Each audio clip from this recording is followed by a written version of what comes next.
La doctora Natalia Jiménez nos acompaña hoy para hablar del tema de la separación y para que conozcamos un poquito por qué es importante llevar esta separación, que hay veces se hace física, a los acuerdos legales y no dejar las cosas simplemente me separé de mi esposo y que pasen los años, porque podría traer mayores complicaciones. Bienvenida, doctora, gracias por acompañarnos. Gracias a ustedes por invitarme nuevamente a este programa que siento como mi casa. Está muy bonita. Doctora, muchas gracias. Tengo que cuando entré al set, dije, hola, ¿tú vienes de dónde?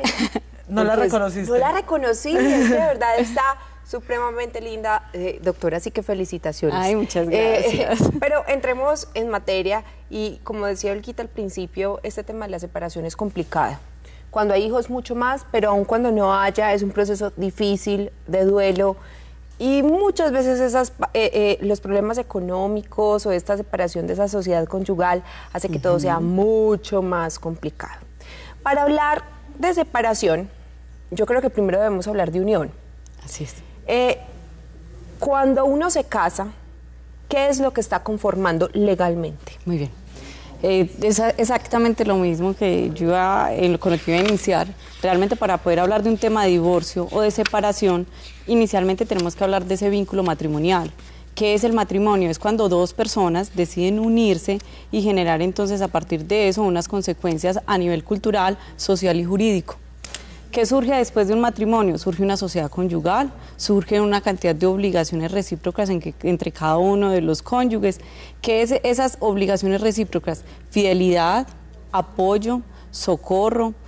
Estas son de las más importantes de las obligaciones que surgen, y en torno a estas obligaciones es que además el artículo 154 del Código Civil es donde nos enuncia las 9 causales por medio de las cuales yo le puedo solicitar al juez de la República que mediante una sentencia entonces proceda a fallarme a favor de una separación, ¿cierto? Entonces hay que aclarar varios temas. Cuando contraemos un vínculo matrimonial, lo que yo acabo de decir, que surge la sociedad conyugal para cuando ya queremos divorciarnos, ya no queremos seguir compartiendo techo, lecho y mesa, no queremos estar juntos, entonces hay que hacer la liquidación de esa sociedad conyugal. Es importante, ¿por qué? Porque son dos procesos diferentes. Uno es la liquidación de la sociedad conyugal y otro diferente es la cesación de efectos civiles del matrimonio católico o el divorcio como tal. ¿Cómo es esa? Ya me confundí. El matrimonio católico también tiene efectos civiles. Así es. ¿Qué es lo que pasa? Y vamos a decir algo. Regularmente nos casamos, vamos a la iglesia y creemos que ya está listo todo. Entonces, con la partida de matrimonio que nos dan en la iglesia, ya estamos listos. No. Sucede que regularmente, ¿cuándo es que registramos el matrimonio? Cuando nos vamos a divorciar. Entonces, cuando llegan donde el abogado, usted le hace el listado de documentos, ¿tiene registro de matrimonio? Doctora, es el de la iglesia. No, el de la iglesia no es. Cuando usted sale de la iglesia, después de que llegue la luna de miel, tiene que ir a registrar el matrimonio para que ese matrimonio entonces tenga esas consecuencias jurídicas y civiles, como bien lo dice Olguita, ¿cierto?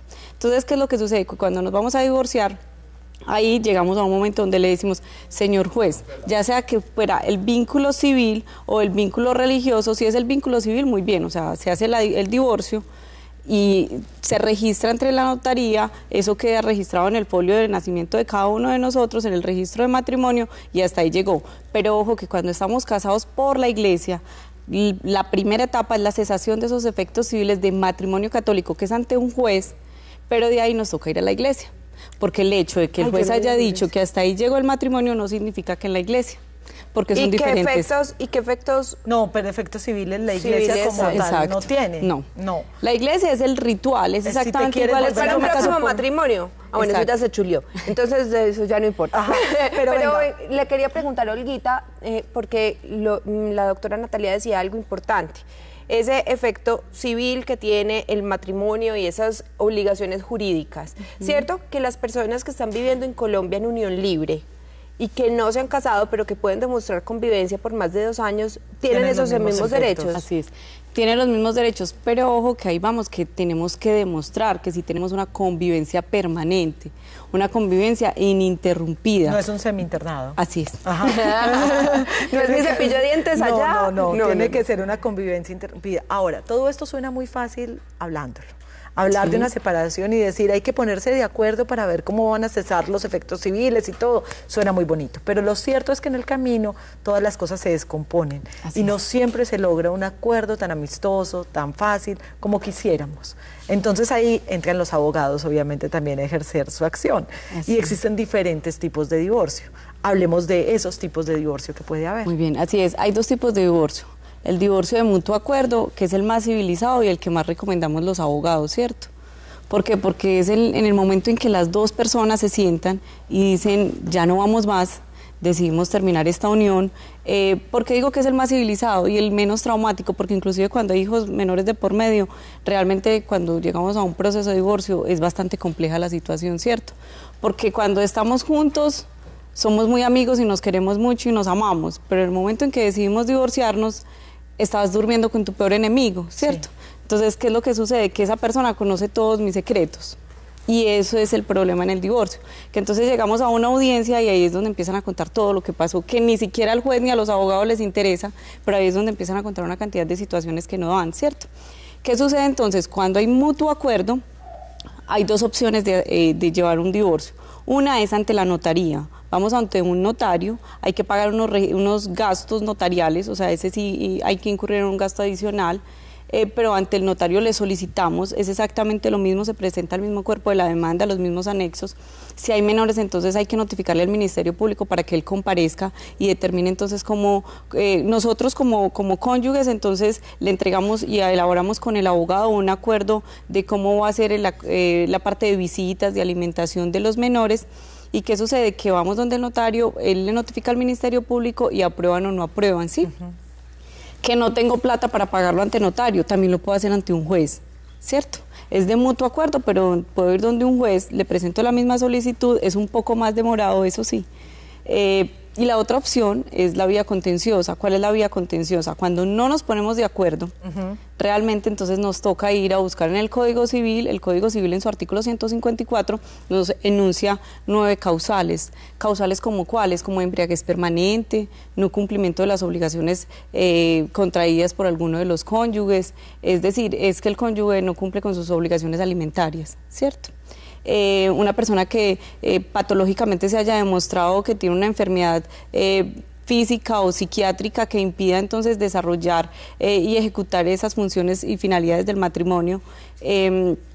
Otra de las causales es que realmente llevamos, inclusive hay otra situación y es cuando llevamos más de 2 años separados, realmente no compartimos la misma habitación, no compartimos ninguna de las obligaciones. Casa, techo y lecho. Ajá. Techo, lecho y mesa, perdón. Entonces, cuando ya no compartimos juntos, hay que esperar 2 años, cuando ya se cumplen los 2 años, y le probamos al señor juez, porque ojo que el proceso contencioso sí tiene que ser ante el juez de la República. Ajá. Entonces, ahí es donde le demostramos, llevamos 2 años, pruebas testimoniales, declaraciones extrajuicio, donde llevamos más de 2 años y realmente no compartimos, pero es que él no me quiere dar el divorcio, que eso es lo que sucede. Sí. Entonces, vamos ante el juez, le demostramos cuál es la situación y él nos declara entonces mediante la sentencia esa disolución de ese matrimonio, ¿cierto? ¿Cuál es otra causal, por ejemplo? También, como les decía, se puede invocar la de mutuo acuerdo, recibir y demostrarlo de que ese cónyuge permanentemente me ha estado golpeando o recibo maltratos. Ojo, que en eso hay una situación, y es que cuando llegan a buscar un abogado le dicen, es que yo he sido maltratada por mi cónyuge. Y uno pregunta, bueno, ¿tenés denuncias? ¿Has hecho algo? No. Nada. Él me ha maltratado durante 10 años, pero yo no tengo ningún soporte de que él me ha maltratado. Entonces es muy complejo para nosotros porque no tenemos forma de probarle al juez que realmente existe un maltrato, ¿cierto? Es diferente si en ese momento usted vaya a hacer una denuncia. Claro. Entonces, ¿cuánto puede durar ese proceso cuando estamos hablando de un proceso contencioso? Uno quisiera que eso sea... todo fuera como un acuerdo. Sí, pero la doctora Natalia y yo sabemos que no siempre es así. Una amiguita te contó. Ajá. Así es, ¿cuánto puede demorar?